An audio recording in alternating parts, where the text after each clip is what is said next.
సికింద్రాబాద్ లోక్సభ పరిధిలో 49.04% పోలింగ్ నమోదైంది.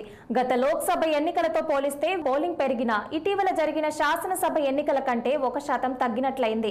సెగ్మెంట్ల వారీగా పరిశీలిస్తే ముషీరాబాద్ లో 49.09%, అంబర్పేటలో 51.65%, ఖైరతాబాద్ లో 50.28%, జూబ్లీహిల్స్ లో 45.59%, సనత్ నగర్ లో 49.45%, నాంపల్లిలో 46.59%, సికింద్రాబాద్ లో 52.28% పోలింగ్ నమోదైంది.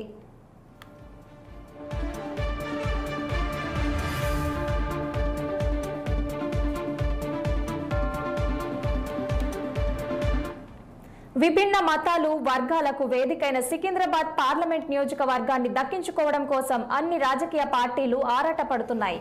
బీసీలు, మైనార్టీలు, క్రిస్టియన్లు, ఎస్సీలతో పాటు నార్త్ ఇండియన్ ఓటర్లు అధిక సంఖ్యలో ఉన్నారు. రైల్వే ఓటర్లు కూడా ఫలితాలను ప్రభావితం చేసే స్థాయిలోనే ఉన్నారు. బీజేపీ సిట్టింగ్ స్థానమైన లష్కర్ సీట్ను కాపాడుకునేందుకు తపన పడుతుండగా అసెంబ్లీ ఎన్నికల్లో గెలిచిన జోష్లో ఎలాగైనా గెలిచి తీరాలని కాంగ్రెస్ ఎత్తులు వేసింది. గత ఎన్నికల్లో ఇక్కడ గెలుపు అంచుల వరకు వెళ్లిన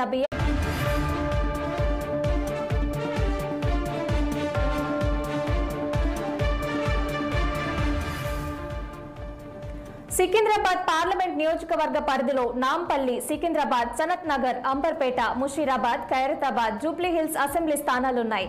మొన్న జరిగిన అసెంబ్లీ ఎన్నికల్లో ఒక్క నాంపల్లి తప్ప మిగిలిన అన్ని చోట్ల బీఆర్ఎస్ అభ్యర్థులే విజయం సాధించారు.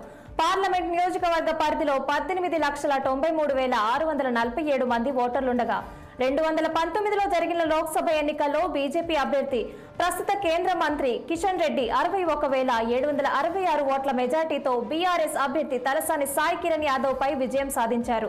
ఆ ఎన్నికల్లో కిషన్ రెడ్డికి 3,84,248 ఓట్లు రాగా సాయి కిరణ్ కు 3,22,666 ఓట్లు వచ్చాయి. కాంగ్రెస్ నుంచి పోటీ చేసిన మాజీ ఎంపీ అంజన్ కుమార్ యాదవ్ కు 1,73,229 ఓట్లు పోలయ్యాయి.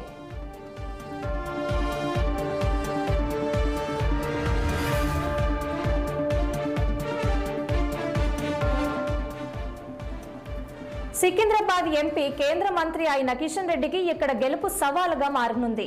అసెంబ్లీ ఎన్నికలకు ముందు ఆ పార్టీలో చోటు చేసుకున్న మార్పుల వల్ల బండి సంజయ్ అధ్యక్ష స్థానం నుంచి దిగిపోవాల్సి వచ్చింది. ఆయన స్థానంలో వచ్చిన కిషన్ రెడ్డి సారథ్యంలోనే అసెంబ్లీ ఎన్నికలకు వెళ్లి రాష్ట్ర వ్యాప్తంగా 8 సీట్లు గెలిచారు. ఆ తర్వాత వస్తున్న లోక్సభ ఎన్నికలు కావటం, ఇండియా కూటమి ఏర్పడిన నేపథ్యంలో ఎన్ని ఎక్కువ స్థానాలు గెలిస్తే ఆ పార్టీకి అంత కలిసి వచ్చే అవకాశం ఉండటంతో ఒక్క సీట్ను కూడా వదులుకోవాలనుకోవడం లేదు. కేంద్రంలో మోదీ ప్రభుత్వం చేస్తున్న అభివృద్ధి పనులు, మోదీ చరిష్మా, కేంద్ర మంత్రిగా కిషన్ రెడ్డి చేసిన పనులే బీజేపీని గెలిపిస్తాయని ఆ పార్టీ నేతలు భావిస్తున్నాయి.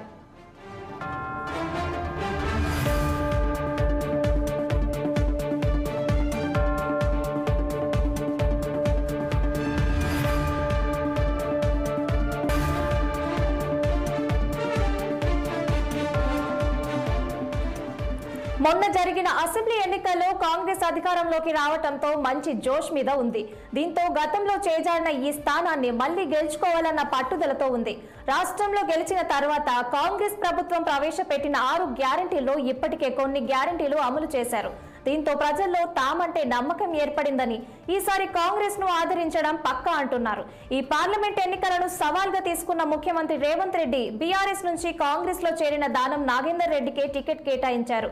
ముస్లిం మైనార్టీల ఓట్లతో పాటు క్రిస్టియన్, బీసీ, ఎస్సీ ఓట్లు తమకే అనుకూలంగా పడతాయన్న ధీమాతో ఆ పార్టీ ఉంది.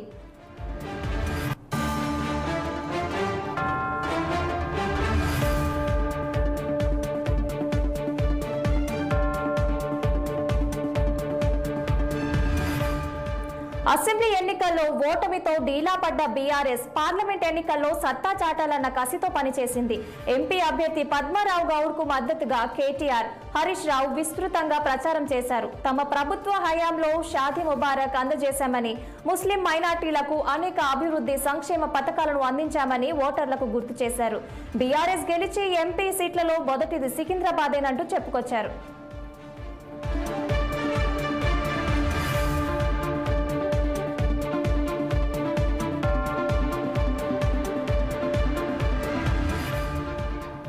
సిట్టింగ్ సీటు తనదేనని కిషన్ రెడ్డి చెబుతుంటే కాంగ్రెస్ బీఆర్ఎస్ అభ్యర్థులు మాత్రం ఖచ్చితంగా మైనార్టీల మద్దతు తమకే ఉంటుందని పేర్కొంటున్నారు. మొత్తానికి ఎవరికి వారు ధీమా వ్యక్తం చేస్తున్నారు.